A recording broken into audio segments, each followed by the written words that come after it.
रायगड जिल्हा परिषद केंद्र शाळा नवीन शिवे इयत्ता 5वीचा वर्ग आज दप्तर मुक्त आणि आनंददायी शनिवारचा उपक्रम सादर करीत आहे.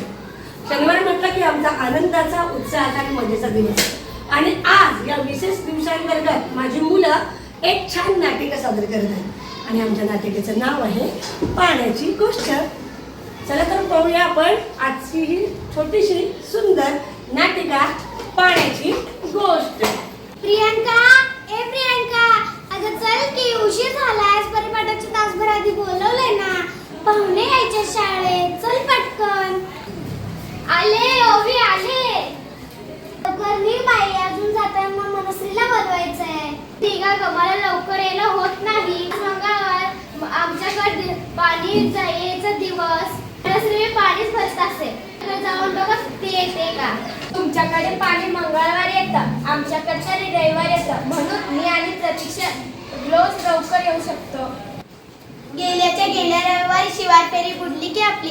तरी मी मॅडमला म्हणाले होते की रविवारी शिवार फेरी ठेवू नका, पण त्या म्हणाल्या की बाकी दिवशी शाळा सोडून कसं जाणार. आमच्याकडे पाणी सोमवारी येतं, पण मला काही फरक पडत नाही, कारण माझ्या बाबांनी नळाच्या पाईपला डायरेक्ट मोटर बसवली आहे. पाणी आलं की नुसतं बटन चालू करायचं, लगेच पाणी घरात. आम्हाला तर रविवारची तयारी शनिवारीच करावी लागते. सगळे हंडे, कळशा, तपेल्या, बादल्या, डब्बे आम्ही रात्रीच अंगीत ठेवतो. सकाळपासून नळाजवळ थांबायचं. नळ फुसफुसायला लागला की सगळ्यांची धावपळ होते. कधी कधी तर एखादं दम लागलेल्या म्हाताऱ्यासारखं नळ अर्धा तास फुसफुसत राहतो आणि पाण्याऐवजी नुसता हवाच येत राहते. प्रियंका, कुठे गेली होतीस? शी, पाण्याची कटकट कधी संपणार कुणास ठाऊक. आम्ही पुढे जाऊ का? 5 मिनिटं थांबा, आता पाणी जाईलच. मग सगळे सोबत जा. तुम्हाला तर पाण्याची कटकट वाटते. माझे तर 10वीचं वर्ष आहे. मंगळवारची सकाळी तर पाण्यातच जाते. आईची दिवस पाळी असली की आम्हा दोघांनाच पाणी भरावं लागतं. आणि मॅडम शाळेत सांगतात पाण्याची बचत करा, पाणी अडवा. पाण्याची बचत करायला पाणी आलं तर पाहिजे. पाणी अडवा म्हणजे काय युगांच्या घरासारखं अडवायचं का? बघा, तुम्हाला मी गंमत दाखवते, थांबा जरा. मी आमच्या पर्यावरण अभ्यासासाठी एक चिकट वही बनवली होती. ती तुम्ही वाचा, म्हणजे तुम्हाला पाण्याबद्दलच्या अनेक गोष्टी समजतील.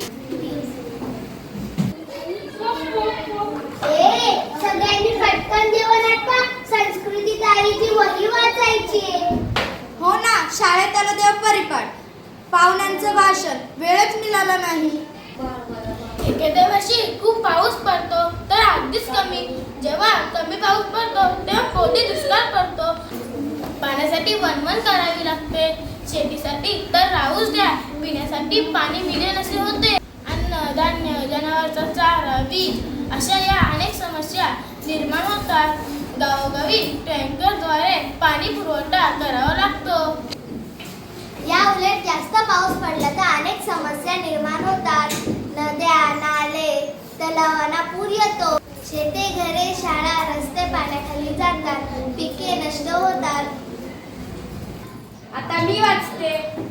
जमिनीतून पाण्याचा सापाट वाढलाय. ते शहरीकरण, औद्योगिकरण यामुळे पाण्याचा वापर असाच राहिला. त्याच्या पाण्याची टंचाई निर्माण होईल. पाण्याची बचत करायलाच पाहिजे. जमिनीतल्या पाण्याची खालावत चाललेली पातळी जर अशीच कमी होत राहिली तर पाणी संपून जाईल, नाही का? पावसाळ्यात पडणारे पाणी जर असेच वाहून जाईल तर ना उन्हाळ्यात ना नद्या तलावात पाणी उरेल, ना विहिरी कूपनलिकांमध्ये. म्हणून आपण सगळ्यांनी पावसाचे पाणी वाया न घालवता साठवायला हवे. आपण पावसाचे पाणी वाया न घालवता जमिनीमध्ये मुरवायला हवे. वाहते पाणी अडवून जमिनीखालच्या टाक्या, शेततळे यामध्ये साठवायला हवे. जर आपण पाणी आणून जमिनीत जिरवले नाही तर जमिनी आपल्याला पाणी कोठून देणार? एक प्रकारे जमिनी पाण्याची बँक आहे. पाणी संपत्ती या बँकेत भरून बचत केली तरच भविष्यात पाण्याचा पुरेसा पुरवठा होईल. आता माझा नंबर. जवळ निर्धोक पाणी हा आपल्या सर्वांचा अधिकार आहे. बस स्टँड, रेल्वे स्टेशन अशा अनेक ठिकाणी प्यायचे पाणी मिळत नाही. ते पिण्यासारखं नसतं. आपण पण प्रवासामध्ये विकत पाणी घेतो. 1 लिटर पाण्यासाठी 15 ते 20 रुपये मोजावे लागतात. त्यामुळे पैसे नसणारे कोट्यावधी लोक स्वच्छ पाण्यास मुकवतात. सार्वजनिक ठिकाणी पिण्याचे पाणी मोफत उपलब्ध व्हायला हवे. आता मी वाचते. पाण्यासाठी वरवण करावी लागते. त्यामुळे अनेक मुलींच्या व स्त्रियांच्या आरोग्यावर दुष्परिणाम होत आहेत. देशभरातील लाखो मुला-मुलींच्या शिक्षणावर परिणाम होत आहेत. मोठ्या शहरांमध्ये पाण्याचा अखंड पुरवठा होत असताना काही छोट्या शहरांमध्ये आठवड्यातून किंवा 10 दिवसातून एकदाच पाणी मिळते. ग्रामीण भागात अनेक ठिकाणी पाण्याचे तुटवडा आणि स्वच्छतेचा गंभीर निर्माण झालेला आहे. आता माझ्याकडे वही द्या.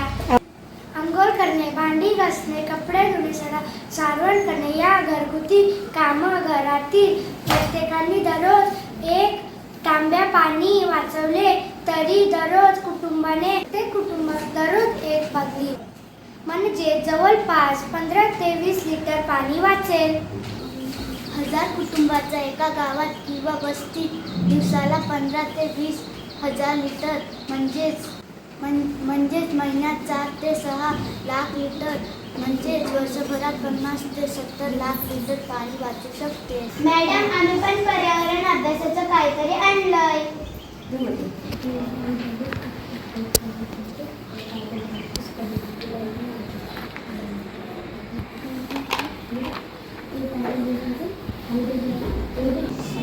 अगं मुलींनो, बघा या प्रियंकाच्या ताईने किती सुंदर पाण्याची ही चिकटवही बनवलेली आहे.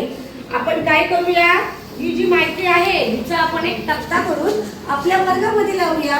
म्हणजे तुम्ही वर्गामध्ये येता जाता त्याचं वाचन कराल आणि आपला जेव्हा परिपाठ असतो सकाळी, त्या परिपाठामध्ये आपल्या शाळेतील सगळ्या मुलांना आपण ही पाण्याची माहिती सांगूया. हो मॅडम, आम्ही पाण्याची बचत कशी करू शकतो हे आम्ही लिहून आणतो. महत्त्वाचं म्हणजे त्याप्रमाणे प्रत्यक्षात पाहूया.